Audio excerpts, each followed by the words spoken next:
the only reason to do a startup is if you need to build something you can't buy. Like Elon cannot buy a trip to Mars, right? Why am I doing this? Because to get to something like life extension, to unlock all that biomedicine, as I mentioned, you need to solve the sovereignty problem, all this type of stuff, right? There's that long-term path that we need to get to, the super soldier serum type stuff, all that stuff, all of these breakthroughs for humanity. I mean, people talk about universal healthcare, as I mentioned, and they think they're idealistic. And then you poke them, and you're like, universal healthcare is great. What about, eternal life extension? They're like, oh, that's impractical.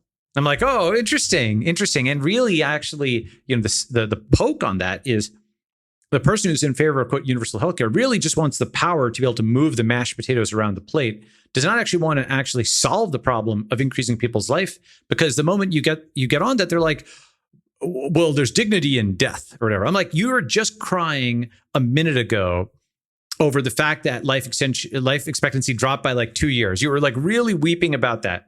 And now suddenly you're telling me that it's like okay to die, it's not a big deal, et cetera, et cetera. And you can often crash somebody's operating system with an observation like this because they really do feel in the moment they're outraged, blah, blah, blah. But then you get them on this and you take their premise and you actually extend it. And then, they'll push back, oh, you can't extend life. And then you start blasting them with papers.